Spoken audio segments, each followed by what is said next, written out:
पाकिस्तान की सबसे बड़ी फ्रोज़न फूड की कंपनी का नाम K&N है। और क्या आप जानते हैं K&N का मतलब क्या है? K&N का मतलब है खलील एंड नुशाबा सत्तार। अपनी आज की इस वीडियो में मैं आपको K&N के बारे में बताऊंगा। K&N की कहानी 1964 में शुरू हुई थी और इसको शुरू करने वाले लड़के का नाम खलील सत्तार है। खलील का ताल्लुक एक अमीर फैमिली से था और इसकी फैमिली की एक ऑयल मिल भी थी और इसी वजह से खलील बचपन से ही बिजनेस को बहुत ज़्यादा समझता था। इसके वालिद भी इसको बचपन से ही सपोर्ट किया करते थे कि ये कोई नया बिजनेस आइडिया सोचे और इसी वजह से 1964 में इसने अपनी फैक्ट्री में ही एक थोड़ी सी जगह साइड पर बनाकर उसमें पोल्ट्री फार्म खोलने का फैसला किया। खलील उस वक्त यूनिवर्सिटी में पढ़ता था और इसकी उम्र उस वक्त 23 साल थी और इसकी शादी भी हो चुकी थी। इसकी बीवी नुशैबा सत्तार ने और इसने मिलकर ही ये पोल्ट्री फार्म स्टार्ट किया था। अब मैं आपको बताता हूँ कि इनके जहन में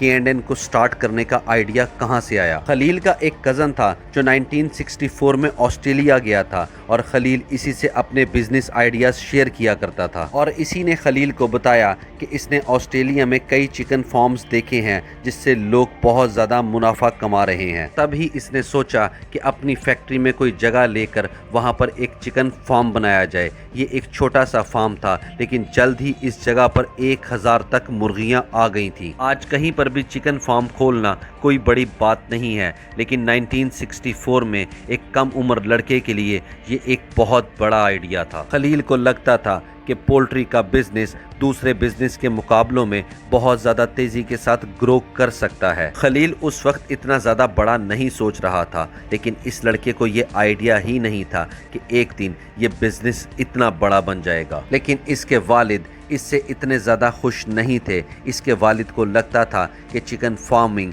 कोई ऐसा बड़ा बिजनेस नहीं है कि खलील इसको अपना प्रोफेशन ही बना ले। लेकिन खलील बाज़िद था कि हमें इस बिज़नेस को मज़ीद फैलाना चाहिए। खलील उस वक्त मुख्तलिफ रेस्टोरेंट्स में भी चिकन सप्लाई करना शुरू हो गया था और फिर इसके वालिद ने भी इस बिज़नेस में इंटरेस्ट लेना शुरू कर दिया था। लेकिन 1965 में इनको एक बहुत बड़ा धचका लगा। पाकिस्तान और इंडिया की जंग 1965 में शुरू हो गई थी और इसी वजह से K&N की सप्लाई चेन बहुत ज़्यादा मुतासिर हो गई थी। लेकिन खलील ने हिम्मत नहीं हारी और इसने तब ही सोचा कि इसको एक फीड मिल स्टार्ट कर देनी चाहिए जहां पर इसकी अपनी मुर्गियों के लिए ही खाना तैयार किया जा सके। 1971 तक इसने अपनी एक फीड मिल भी स्टार्ट कर दी थी और 1981 तक K&N पाकिस्तान का सबसे बड़ा चिकन सप्लाई करने वाला ब्रांड बन चुका था। 1990s तक खलील ने K&N को ग्रुप ऑफ कंपनीज बना दिया था। ये चिकन तो सप्लाई किया ही करते थे, साथ में इन्होंने मुर्गियों की फीड को भी सप्लाई करना शुरू कर दिया था। जब सब कुछ बिल्कुल ठीक चल रहा था, लेकिन 1990s में ही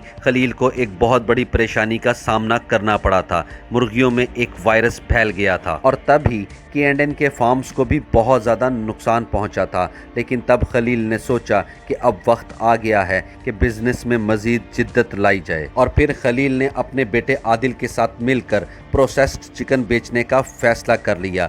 ये वो दौर था जब पाकिस्तान में इंटरनेशनल कंपनीज बहुत ज़्यादा आ रही थी। उस दौर में रेस्टोरेंट कल्चर भी बहुत ज़्यादा जोर पकड़ रहा था और तब ही खलील ने सोचा कि यही सही वक्त है कि पाकिस्तान में फ्रोज़न फूड मुतारफ़ कराया जाए। 2001 में पाकिस्तान में एक बेल्जियम की कंपनी ने चिकन प्रोसेस करने का प्लांट लगाया हुआ था, लेकिन इनका ये बिजनेस पाकिस्तान में बहुत ज़्यादा लॉस में जा रहा था और तभी इन्होंने अपनी मशीनरी और प्लांट को बेचने का फैसला किया और खलील ने इस प्लांट को इनसे $1 करोड़ में ख़रीद लिया था। ये उस दौर की एक बहुत बड़ी रकम थी। ये खलील ने अपनी ज़िंदगी का एक बहुत बड़ा रिस्क लिया था क्योंकि इसके फ्रेंड्स एंड फैमिली में बहुत से लोगों ने इसको कहा था कि पाकिस्तान में कौन रेडी टू कुक फूड खाएगा, लेकिन फिर भी खलील पीछे ना हटा और आज पाकिस्तान में K&N एक बहुत बड़ा ब्रांड बन चुका है।